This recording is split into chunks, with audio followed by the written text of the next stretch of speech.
বন্ধুরা আপনারাও কি সারা বছর পা ফাটার মতো সমস্যা রয়েছে? যে কোনো ওয়েদারে পা ফেটে থাকে আর পা ফেটে রক্ত বেরোয়? তাহলে বন্ধুরা আজকে আমি আপনাদের সাথে এমন একটি পাওয়ারফুল রেমেডি শেয়ার করব যার সাহায্যে বাড়িতে বসেই এক রাতেই আপনারা পা ফাটার মতো সমস্যা দূর করতে পারবেন ন্যাচারালভাবে। কোনো রকম কোনো খরচা নেই, কোনো রকম কোনো ঝামেলাও নেই। তো চলুন ভিডিওটি শুরু করা যাক। তো বন্ধুরা এই টোটকাটি বা রেমেডিটি তৈরি করার জন্য প্রথমেই আমাদের নিয়ে নিতে হবে শ্যাম্পু।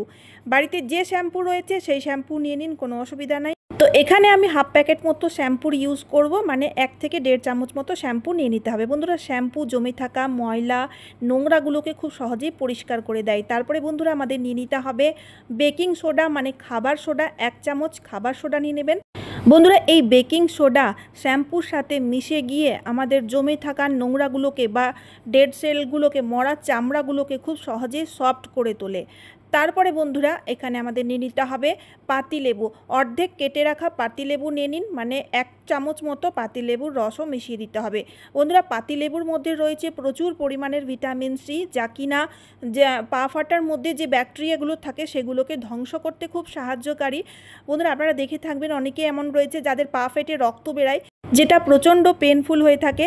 তো সেই সমস্যা দূর করবে এখানে পাতিলেবুর রস। ঠিক আছে, এবার সবগুলো জিনিস ভালোভাবে মিশিয়ে নিতে হবে, যাতে সবগুলো জিনিস ভালোভাবে মিশে যায়। মিশে গিয়ে দেখবেন একটা স্মুথ ক্রিমের মতো তৈরি হয়ে যাবে। তারপরে বন্ধুরা অন্য একটা বাটি নিয়েছি, কারণ আরেকটি টোটকা তৈরি করব। তো এখানে তার জন্য আমাদের নিয়ে নিতে হবে টমেটো। একদম পাকা লাল টমেটো নেবেন।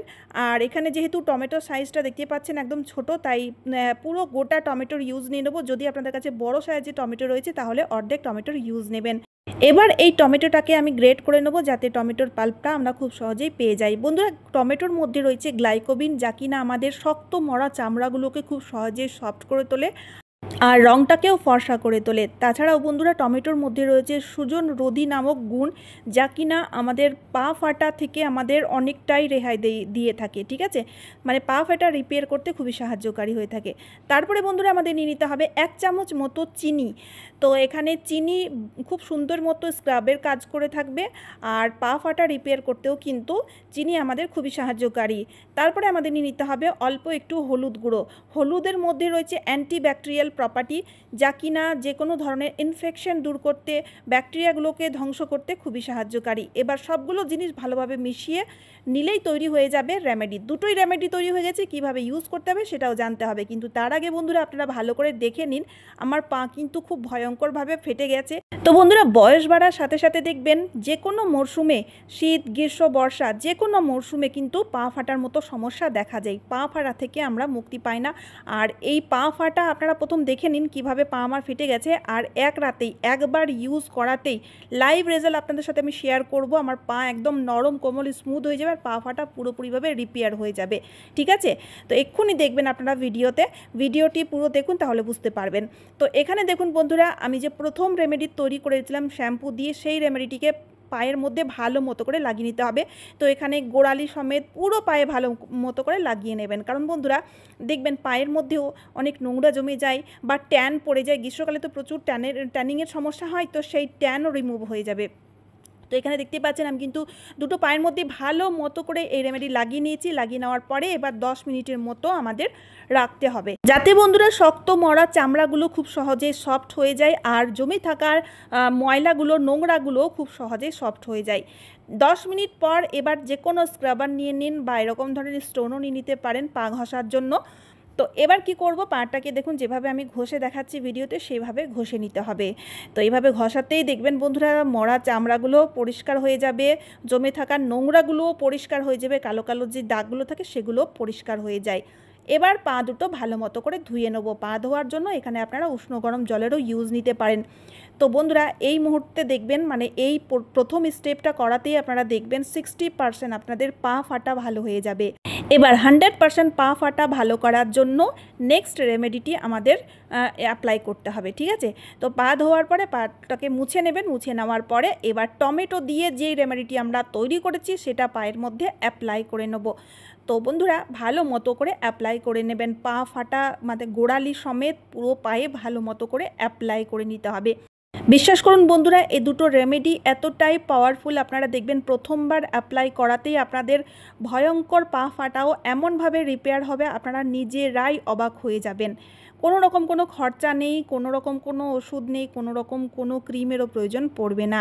একবার ট্রাই করে দেখবেন, অন্তত আমি বলছি তার জন্য একবার ট্রাই করে দেখতে পারেন। এবার কি করব, দেখুন পলিথিন বেঁধে নেব দুটো পায়ে, যাতে রেমেডিটি অ্যাপ্লাই করেছি সেটা যেন শুকিয়ে না যায়, ভালো মতো ওয়ার্ক করতে পারে। আর মোটামুটি 20 মিনিটের জন্য রাখবেন, ঠিক আছে? তবে বন্ধুরা একটা কথা মাথায় রাখবেন, সব সময় পা পরিষ্কার করার পরেই কিন্তু দ্বিতীয় রেমেডিটি অ্যাপ্লাই করবেন। পায়ের মধ্যে যদি নোংরা থাকে বা শক্ত মোটা মোটা চামড়াগুলো থাকে, সেক্ষেত্রে কিন্তু এই দ্বিতীয় রেমেডিটি কোনো রকম কোনো কাজ করবে না। যার জন্য বন্ধুরা প্রথম রেমেডিটি অ্যাপ্লাই অবশ্যই করতে হবে, তারপরে দ্বিতীয় রেমেডিটি অ্যাপ্লাই করতে হবে। এবার পলিথিন দুটো আমি দেখুন পা থেকে খুলে দিয়েছি। খুলে দেওয়ার পরে আবারও স্ক্রাবারের সাহায্যে পা দুটোকে ভালো মতো করে ঘষে নেব। বিশেষ করে গোড়ালিগুলো ভালো করে ঘষে নেবেন, কারণ বন্ধুরা গোড়ালির মধ্যে যেই মরা চামড়াগুলো থাকে সেইগুলো পরিষ্কার করা দরকার। আর এই দুটো মিশ্রণ যখন আমরা পায়ের মধ্যে লাগাই, তখন দেখবেন সেই গোড়ালির মধ্যে শক্ত চামড়াগুলো সফট হয়ে যায়। আর যখন এইভাবে স্ক্রাব করবেন স্ক্রাবার দিয়ে, তখন দেখবেন খুব সহজেই পরিষ্কার হতে শুরু করবে, পা একদমই প্রথমবারেই পরিষ্কার হয়ে যাবে। তারপরে বন্ধুরা আমি জল দিয়ে কিন্তু পাটাকে ধুয়ে নিচ্ছি। এখানে চাইলে আপনারা উষ্ণ গরম জলেরও ইউজ করতে পারেন, তবে আমি যেহেতু এখন গরমকাল তাই আমি নর্মাল জল দিয়েই পাটাকে ধুয়ে নিচ্ছি।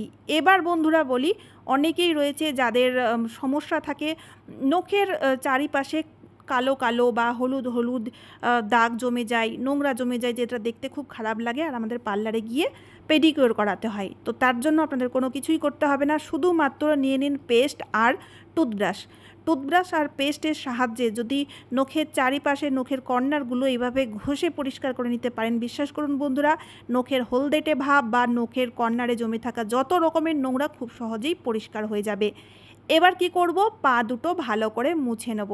তো দেখুন বন্ধুরা, আপনারা দেখতেই পাচ্ছেন পায়ের কালারটিও কিন্তু পরিষ্কার হয়ে গেছে, কারণ আমার পায়ের মধ্যে বেশ কিন্তু অনেক ট্যান জমেছিল। এতেই বন্ধুরা ট্যানও কিন্তু রিমুভ হয়ে যায় খুব সহজেই। আর তারই সাথে সাথে বন্ধুরা ফাটা গোড়ালিও কিন্তু খুব সহজেই রিপেয়ার হয়ে গেছে। প্রথমবারেই এক রাতেই খুব সহজেই ফাটা গোড়ালিও রিপেয়ার হয়ে যায়। এবার পা মুছে কখনোই কিন্তু পা পরিষ্কার করার পরে পা মুছে কখনোই কিন্তু পা ড্রাই রাখবেন না। তার জন্য এখানে কি করতে হবে, নিয়ে নিতে হবে ভ্যাসলিন আর গ্লিসারিন। বন্ধুরা গ্লিসারিন আমাদের পায়ের ড্রাইনেসকে দূর করতে খুব সাহায্যকারী। গোড়ালির মধ্যে যে ড্রাই হয়ে যায় তবে না গোড়ালি ফাটে, তো সেই ড্রাইনেসটাকে দূর করে দেবে। তো ভালো মতো করে ভ্যাসলিন আর গ্লিসারিন মিশিয়ে এবার গোড়ালির মধ্যে পুরো পা সমেত আমি ভালো করে লাগিয়ে নিচ্ছি। রাত্রিবেলায় শোবার সময় যদি রেমেডিটি করতে পারেন তাহলে সবচেয়ে বেশি ভালো রেজাল্ট পাওয়া যায়। বন্ধুরা বিশ্বাস করুন, আপনাদের পা এত নরম কোমল হয়ে উঠবে আপনারা নিজেরাই বিশ্বাস করতে পারবেন না। তবে এখানে আমি আপনাদের দেখাই, দেখুন বন্ধুরা কত সহজে আর কত সুন্দর মতো আমার কিন্তু ফাটা গোড়ালি রিপেয়ার হয়ে গেছে, তাও আবার প্রথমবার অ্যাপ্লাই করাতেই। সপ্তাহে 2বার করে অ্যাপ্লাই করলে আপনাদের কোনো দিনও কিন্তু আর পা ফাটবে না। পা ফাটার মতো যে সমস্যা দেখা যায়, সারা বছরই পা ফাটার মতো সমস্যায় ভুগছেন, সেই সমস্যা পুরোপুরিভাবে দূর হয়ে যাবে, 100% গ্যারেন্টি। কারণ এই দুটোই রেমেডি খুবই পাওয়ারফুল। অবশ্যই বন্ধুরা একবার ট্রাই করে দেখবেন খুব ভালো ফল পাবেন। তো চলুন আজকের মতো এই পর্যন্ত। আশা করি এই ভিডিওটি আপনাদের খুবই উপকারে আসবে, তাই ভিডিওটি শেয়ার করতে ভুলবেন না। তারই সাথে সাথে চ্যানেলটিকে সাবস্ক্রাইব করে অবশ্যই আমার পাশে থাকবেন। তো চলুন বন্ধুরা, আবার দেখা হচ্ছে অন্য কোনো নতুন ভিডিওতে। আপনারা সবাই খুব ভালো আর সুস্থ থাকবেন। টাটা বন্ধুরা।